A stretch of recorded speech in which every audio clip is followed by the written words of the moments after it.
Welcome to digital wheat. আসসালামু আলাইকুম। আমি কামরুল হাসান, আশা করি সবাই ভালো আছেন। তো আজকের টপিকটা হচ্ছে অ্যাড রিপোর্টিং। তো ফেসবুকের যে অ্যাড ম্যানেজার আছে সেখান থেকে হচ্ছে আপনার অ্যাড সার্ভ করার পর কিভাবে রিপোর্টিং করবেন বা হচ্ছে আপনি ডাটাগুলা কিভাবে ইজিতে হচ্ছে অ্যানালাইজ করবেন সেটা নিয়ে কথা বলবো, কারণ এই জিনিসটা অনেক গুরুত্বপূর্ণ। তো এটা হচ্ছে অন স্ক্রিনে দেখাবো।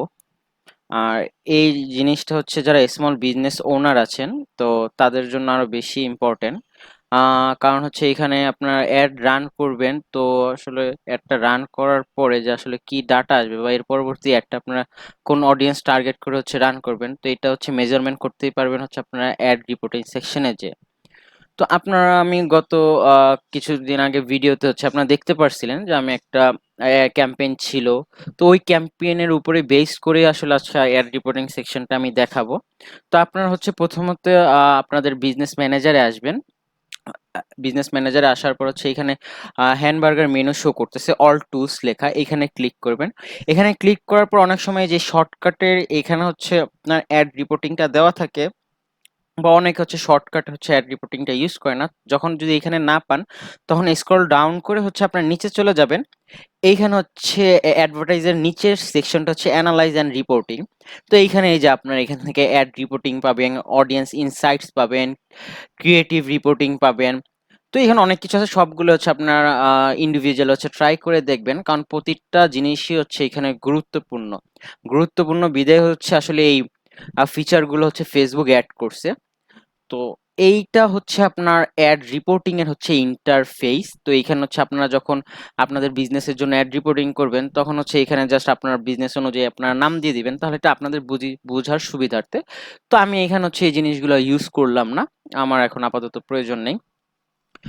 এখন ইন্টারফেস নিয়ে কথা বলি। তো এটা অ্যাকাউন্ট নেম, ডিভাইস প্ল্যাটফর্ম, এটা রিচ, ইমপ্রেশন, এগুলোতে আসবো। বাট এখানে মেইন যে জিনিসটা হচ্ছে যে আপনি আসলেন ইন্টারফেসে, বাট এখানে কোনো ডাটা শো করতেছে না। অনেক সময় অনেকে চিন্তা করতে পারেন, ভাই আমি তো 21 তারিখ থেকে 30 তারিখ পর্যন্ত আপনার অ্যাড রান করছি, বাট আমার এখানে তো হচ্ছে কোনো অ্যাড শো করতেছে, মানে অ্যাডের ডাটা শো করতেছে না। আজকে হচ্ছে 2 তারিখ। তো এটা হওয়ার রিজন কি? কারণ এখানে আপনারা দেখতে পারবেন যে হচ্ছে ক্যালেন্ডার দেওয়া আছে, আপনার ডাটা ক্যালেন্ডার। তো এইখানে হচ্ছে আপনাদের আসলে এসে কাস্টমাইজ করতে হবে। কারণ 1 তারিখ থেকে যদি 4 তারিখে আপনার অ্যাডই কোনো কিছু সার্ভ না হয়, তাহলে হচ্ছে আপনি আসলে এক্সাক্ট ডাটাটা পাবেন কিভাবে? তো এই কারণে আপনাকে যেটা করতে হবে, এইখান থেকে হচ্ছে আপনার লাস্ট 30 ডেজ বা হচ্ছে কোয়ার্টার বা দিস ইয়ার, তো এইভাবে হচ্ছে আপনার ডাটাটা হচ্ছে সেট করে দিতে হবে। দেন হচ্ছে আপনি এখানে একটা ডাটা আসবে। আপনারা এখানে আমি দেখাচ্ছি। আহ, আমার লাস্ট ইয়েস্টারডে আমার ডাটা লাগবে। এখন ইয়েস্টারডে তো আমার কোনো অ্যাডই রান হয়নি, তো আমি এখানে ডাটা আসবে কোথা থেকে? তো এই কারণে অলওয়েজ বেটার আপনি হচ্ছে লাস্ট 3 ডেজ বা হচ্ছে 3 মান্থ বা এখানে থেকে আপনি কাস্টমাইজ করে হচ্ছে আপনি সিলেকশন করে নিতে পারবেন। তো আমার লাস্ট 30 ডেজ হলেই হবে। তো আমার এত প্রয়োজন নেই আপাতত। তো এই যে এখানে অনেকগুলা সেকশন আছে, আসলে এই সেকশনগুলো আমি অ্যাড করছি কিভাবে? আপনার কোশ্চেন থাকতে পারে, মানে এখানে এতগুলা সেকশন থাকবে না। এই জিনিসগুলো হচ্ছে আপনাদের অ্যাড করে নিতে হবে। এই যে এখানে হচ্ছে কাস্টমাইজ দেখতেছেন, কাস্টমাইজে আসার পরে এখানে হচ্ছে দুইটা অপশন, ব্রেকডাউন আর একটা হচ্ছে ম্যাট্রিক্স। আসলে ব্রেকডাউন গুলো কি?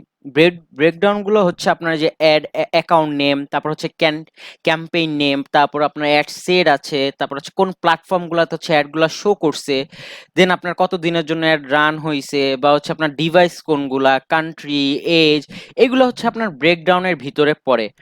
বাট এই ম্যাট্রিক্সটা হচ্ছে আপনার যে আপনি যে অ্যাডটা সার্ভ করছেন, এই অ্যাডটা সার্ভের পরে আপনার কোন কোন প্ল্যাটফর্মে, মানে হচ্ছে প্ল্যাটফর্মে তো শো করছে, বা হচ্ছে আপনার এখানে সিপিসি কত, বা সিপিআর কত, বা হচ্ছে পেজ এঙ্গেজমেন্ট কত, বা হচ্ছে আপনি এখানে আর আপনার যে পেজ লাইক আসছে সেটা আপনি দেখবেন কিভাবে এই অ্যাড গুলা থেকে, বা হচ্ছে আপনার যে ফেসবুকে যে পোস্ট দিয়ে হচ্ছে আপনার অ্যাডটা রান করা হয়েছে, ইমেজ ইউজ করা হয়েছে, ভিডিও ইউজ করা হয়েছে, সেগুলোতে ভিউ কতগুলো আসছে। এই জিনিসগুলো আসলে ট্র্যাক করতে হলে বা দেখতে হলে আপনাকে অবশ্যই হচ্ছে ম্যাট্রিক্সে যে হচ্ছে এগুলো ফাইন্ড আউট করে আপনাকে ওয়ান বাই ওয়ান জাস্ট এখানে ক্লিক করলে হচ্ছে একটা জিনিস শো করবে। আমি ব্রেকডাউনে অ্যাড ক্রিয়েটিভ শো করলাম, এখানে চলে আসবে এই যে অ্যাড ক্রিয়েটিভ, যে আসলে আপনার ইমেজ কি ছিল বা হচ্ছে আপনার কন্টেন্টটা কি ছিল, এটাই বোঝানো হয়েছে।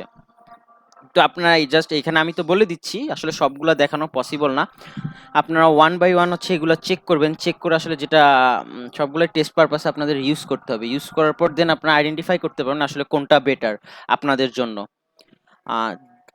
দেন হচ্ছে আপনারা ম্যাট্রিক্সে আসবেন। ম্যাট্রিক্সে আসলে অনেক কিছু দেওয়া আছে, পারচেজ থেকে শুরু করে অনেক কিছু। তো এইখানে হচ্ছে আপনারা দেখতে পারতেছেন যে এগুলা যেই জিনিসগুলো আছে, যে হচ্ছে আপনার কন্টাক্ট বা হচ্ছে আপনার check out page, conversion, content view, এটা অনেক ইন ডেপথ জিনিস, কারণ এটা হচ্ছে বেসিক্যালি হচ্ছে ই কমার্স বা হচ্ছে বড় বড় সার্ভিস রিলেটেড বিজনেস যারা আছে তারা আসলে এগুলা ইউজ করে। আর এগুলো ইউজ করার আগে হচ্ছে অবশ্যই আপনাকে ট্র্যাকিং টুলস সম্পর্কে জানতে হবে, যেমন হচ্ছে জিটিএম বা আরো অনেক থার্ড পার্টি হচ্ছে ট্র্যাকিং টুল আছে বা হচ্ছে টেমপ্লেট পাওয়া যায়। তো আপনার ওয়েবসাইট এটা অনেক ইন ডেপথ জিনিস। তো এটা নিয়ে যদি হচ্ছে আপনারা চান যে হ্যাঁ ভাই এটা নিয়ে ভিডিও বানান, তাহলে হচ্ছে আমি ভিডিও ক্রিয়েট করতে পারি। এইখানে হচ্ছে আপনি মেজারমেন্ট গুলা কিভাবে করবেন দেখেন, যে আমার যেমন এখানে আছে প্রয়োজন জাস্ট এই কটা: রিচ, ফ্রিকোয়েন্সি, ইমপ্রেশন, আর দেন হচ্ছে আপনার সিপিসি, আর হচ্ছে আমার এই যে এঙ্গেজমেন্ট, এগুলো প্রয়োজন ছিল, আমি দেখে নিছি। তো এখন এখানে দেখেন যে আসলে ডিভাইস, আমি হচ্ছে ব্রেকডাউনে ডিভাইস সিলেকশন করে দিছি। তো ব্রেকডাউনে আসলে ডিভাইস সিলেকশন করার কারণে আমাকে দেখাচ্ছে যে আমার একটা কোন কোন ডিভাইস হচ্ছে পারফরমেন্স করছে: ডেস্কটপ, মোবাইল অ্যাপ, আনক্যাটাগরাইজড। আনক্যাটাগরাইজড এর ভিতর হচ্ছে সেটা আপনার এখানে হয়তো লিস্টিং করা নাই, যে হচ্ছে সেটা ট্যাবও হইতে পারে বা অন্য কোনো আদার্স অ্যাপও হইতে পারে, এই কারণে হচ্ছে এটা আনক্যাটাগরাইজ আসছে। বাট আপনি দেখেন যে ডেস্কটপের থেকে আপনার মোবাইলে একটা সার্ভ বেশি করছে। সো এর পরবর্তী যখন আপনি অ্যাড প্ল্যানিং করবেন বা একটা ক্যাম্পেইন রেডি করে হচ্ছে আপনি সবকিছু চিন্তা ভাবনা করবেন বা হচ্ছে সবকিছু প্ল্যানিং করে স্ট্র্যাটেজি ক্রিয়েট করবেন, তখন হচ্ছে আপনি ডেস্কটপে আপনি অ্যাডটা রান করবেন না। আপনি আপনার যে মিডিয়া বায়ার থাকবে বা হচ্ছে মার্কেটার থাকবে তাকে আপনি বলে দেন জাস্ট হচ্ছে আপনি মোবাইল অ্যাপে হচ্ছে একটা সার্ভ করেন, প্লেসমেন্টটা করেন, তাহলে হচ্ছে আমার অডিয়েন্সটা আমি ভালো পাবো। কারণ এখানে হচ্ছে টোটাল একটা অ্যামাউন্ট খরচ হচ্ছে, দরকার কি অযথা কাজে অ্যামাউন্টটা খরচ করা, যেখানে আসলে যেখান থেকে আপনার কোনো ফিডব্যাক আসবে না। দেন হচ্ছে এটার পরে আপনি মানে ফেসবুক আইডি, ডিভাইস, প্ল্যাটফর্ম, ওকে। এখান থেকে আসলে কোন কোন প্ল্যাটফর্ম, প্ল্যাটফর্ম বলতে হচ্ছে ফেসবুক, কারণ এই অ্যাডটা সার্ভ করা হয়েছিল শুধু আপনার ফেসবুকে, আদার্স কোনো মানে সোশ্যাল মিডিয়া প্ল্যাটফর্ম গুলোতে জানে, মানে সোশ্যাল মিডিয়া বলতে হচ্ছে ইনস্টাগ্রামে বা হোয়াটসঅ্যাপে। হোয়াটসঅ্যাপের তো সে জাস্ট বাটনে আপনার মেসেজ, তো ওরকম ভাবে অ্যাড শো করে না। ইনস্টাগ্রামে আসলে জানি শুধু ফেসবুকেই আপনার এই অ্যাডটা রান হয়েছে। আর এখানে আরো প্ল্যাটফর্ম শো করবে যখন আপনি ট্রাফিক অ্যাড রান করবেন, এটা ডিপেন্ড করে আসলে অ্যাডের উপরে। দেন এইখানে হচ্ছে আপনার এজ, আপনি হচ্ছে কোন এজের মানুষদের টার্গেট করবেন, কারণ আমার এইটা টার্গেট অডিয়েন্স মেবি হচ্ছে 40 পর্যন্ত ছিল। এখন আমার টার্গেট অডিয়েন্স 40 পর্যন্ত ছিল, বাট আমার এখানে হচ্ছে আপনার 35 এর পরে হচ্ছে ভালো আর মানে রেজাল্টই পাইনি। তো আলটিমেটলি তো আমার আসলে এই জিনিসটা আসলে প্রয়োজন নাই। আমার এখানে 18 থেকে হচ্ছে 34 পর্যন্ত আমি আচ্ছা রেজাল্টটা ভালো পাচ্ছি। পরে আমি যে নাম্বারটা হচ্ছে সিলেকশন করেছি সেটা আমি দিব না, আমি এখানে কমায় নিয়ে আসবো। তো এই জিনিসগুলো আপনারা খেয়াল করবেন। তারপরে হচ্ছে আপনাদের যদি প্রয়োজন হয় যে জেন্ডার সিলেকশন করবেন, তো এটা আসলে ইন্ডাস্ট্রি টু ইন্ডাস্ট্রি ভ্যারি করে। কারণ আপনার একটা ইন্ডাস্ট্রি হচ্ছে ক্লথিং ইন্ডাস্ট্রি, সেখানে জাস্ট ফিমেল ফোকাস, সেখানে আপনার ফিমেলকেই টার্গেট করতে হবে। বাট কিছু জায়গায় হচ্ছে বা কিছু সিজন ওয়াইজ হচ্ছে আপনি মেলদেরও টার্গেট করতে পারেন বিভিন্ন ফেস্টিভ্যাল বা অফার প্রমোট করে। এখান থেকে আপনি আইডেন্টিফাই করতে পারেন যে আসলে ফেল কত পার্সেন্ট মেলের কাছে রিচ হয়েছে, কত পার্সেন্ট ফিমেলের কাছে রিচ হয়েছে। যেমন এইখানে হচ্ছে আমার মেলের সংখ্যাটা বেশি, মানে হচ্ছে আপনার 2x রেজাল্ট আসছে এইখানে। দেন এখানে কান্ট্রি, আপনি চাইলে কান্ট্রিও সিলেক্ট করতে পারেন, আমরা কান্ট্রির ভিতরে রিজন আছে, সেই জিনিসগুলো হচ্ছে দেখতে পারেন যে আমার ঢাকার ভিতর কতটুকু পারফর্ম করছে বা চিটাগাং কতটুকু পারফর্ম করছে। এখন আমি এখান থেকে হচ্ছে আমার ঢাকা চিটাগাং এ হচ্ছে ভালো পারফরমেন্স করছে এন্ড রংপুর। এর পরবর্তী যদি আমি অ্যাড ক্যাম্পেইন রান করি, তাহলে হচ্ছে আমি এই তিনটাকে আমার মূল ফোকাস রাখবো, এটা নিয়ে এই তিনটা নিয়ে আরো ডেপথ ডাটা অ্যানালাইজ করব।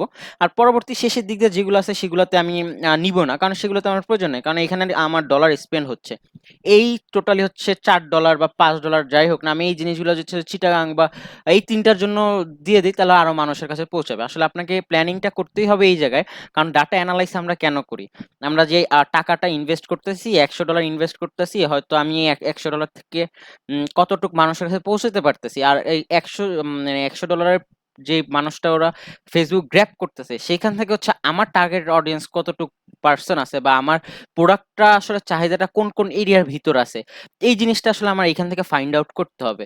তো এই রিপোর্টিং সেকশনটা ছাড়া আসলে এই জিনিসগুলো আপনার ফাইন্ড আউট করতে পারবেন না। আর আসলে আমি হয়তো আপনাদের বেসিক একটা নলেজ দিয়ে দিছি শুরু পর্যায়ে। এই রিপোর্টিং সেকশনে অনেক ডেপথ অনেক কিছু আছে। তো আপনাদের এইখান থেকে হচ্ছে এসে আপনাদের অ্যাডের পারফরম্যান্স বা হচ্ছে আপনার পরবর্তী অ্যাড ক্যাম্পেইন কিভাবে সাজাবেন এখান থেকে আসলে প্ল্যানিংটা রেডি করতে হবে। আ আর আরেকটা জিনিস অবশ্যই আপনারা খেয়াল রাখবেন, যারা হচ্ছে স্মল বিজনেস ওনার আছেন বা মার্কেটার, অলওয়েজ ম্যাক্সিমাম মার্কেটার এইটা সম্পর্কে আইডিয়া আছে। বাট স্মল বিজনেস ওনার যারা আছেন আপনারা অবশ্যই এটাতে অনেক ফোকাস দিবেন ভালো করে। কারণ আপনারা টাকা ইনভেস্ট করতেছেন, আসলে আপনারা যদি ভালোভাবে অ্যাডটা এনালাইজ না করতে পারেন তাহলে হচ্ছে আসলে সেই টাকাগুলোই বৃথা। আপনার যেমন আমি বরিশালে যে আমার প্রোডাক্টটা হচ্ছে মানে সেল হবে না বা প্রোডাক্টটা যাচ্ছে না ওই রিজনের মানুষ অনুযায়ী, তাহলে কেন আমি সেখানে হচ্ছে $100 খরচ করব? এই $100টা হচ্ছে আমি ঢাকাতে ডিভিশনে খরচ করি বা চিটাগাং ডিভিশনে খরচ করি। তো ব্যাপারটা আপনাকে এইভাবে চিন্তা করতে হবে। প্রতিটা জিনিসই হচ্ছে যখন আপনি কোনো ম্যাট্রিক্স দেখবেন বা হচ্ছে ব্রেকডাউনে প্রতিটা সিঙ্গেল পয়েন্ট যখন আপনি হচ্ছে চেক করবেন, চেক করে দেন হচ্ছে আপনার এইগুলো আইডেন্টিফাই করতে হবে। আর আপনারা এগুলো হচ্ছে চাইলে হচ্ছে ইন্ডিভিজুয়াল হচ্ছে এখানে এক্সপোর্ট অপশন আছে, আপনারা দেখতে পারতেছেন। এখান থেকে আপনারা হচ্ছে ডাটা বা হচ্ছে এগুলো ডাউনলোড করে আপনারা এক্সেলও দেখতে পারেন যদি আপনাদের মনে হয় যে আসলে এইখানে দেখাটা ভেজাল। তো জাস্ট হচ্ছে ডাউনলোড করবেন আপনার এই ডাটাগুলো ডাউনলোড করে এক্সেল হচ্ছে দেখায় দিবেন। তো আজকের মতো আসলে এই পর্যন্তই। অবশ্যই আপনারা যারা আছেন সবাই হচ্ছে ডিজিটাল উইটকে ফলো করবেন। ডিজিটাল উইটের সব সোশ্যাল মিডিয়া প্ল্যাটফর্মকে, ডিজিটাল উইটের ইউটিউব চ্যানেলকে সাবস্ক্রাইব করবেন। আর আমাদের পরবর্তী ভিডিওগুলো পেতে অবশ্যই আমাদের বেল আইকনটি ক্লিক করে রাখবেন। কারণ এরকম অনেক ইন্টারেস্টিং ভিডিও আমরা নিয়ে আসব। আর আপনার যদি কোনো কোয়েরিজ থাকে, ভাই এই জিনিসটা আরো ডেপথ গেলে ভালো হতো বা বুঝিনি, অবশ্যই হচ্ছে ইউটিউবের যে কমেন্ট সেকশনটা আছে সেখানে আমাদেরকে বলবেন। আমরা যতটুকু পসিবল হয় আমরা আপনাকে বিস্তারিত এখানে বলার ট্রাই করবো। আর যদি পসিবল না হয় তাহলে আমরা শর্ট ভিডিও ক্রিয়েট করে আমাদের টিকটক অ্যাকাউন্টে হচ্ছে আমরা সেটা আপলোড করে দিব, আপনারা সেখান থেকে এটা দেখে নিবেন। আর অবশ্যই আপনারা আমাদের একটা প্রাইভেট গ্রুপ আছে ডিজিটাল উইট, তো ওই গ্রুপে আপনারা অবশ্যই জয়েন করবেন। যারা স্মল বিজনেস ওনার আছেন তারা হচ্ছে অনেক টিপস পাবেন সেই গ্রুপ থেকে। আসলে আপনার সোশ্যাল মিডিয়া মানে কমার্স ফোকাস যে বিজনেসগুলো আছে সেগুলো কিভাবে গ্রো করবেন বা কি স্ট্র্যাটেজি ফলো করবেন। আর অবশ্যই হচ্ছে আপনার যদি প্রয়োজন হয় যে ভাই আমার পেজটা কি ঠিক আছে কিনা, অবশ্যই আমাদের নক দিবেন ডিজিটাল উইটের পেজে। আমরা আপনার পেজটা দেখে আমরা বলবো যে এই জায়গায় ইমপ্লিমেন্ট করা দরকার আপনাদের। তো আজকের মতো এই পর্যন্ত। আসসালামু আলাইকুম, ভালো থাকবেন। আল্লাহ হাফিজ।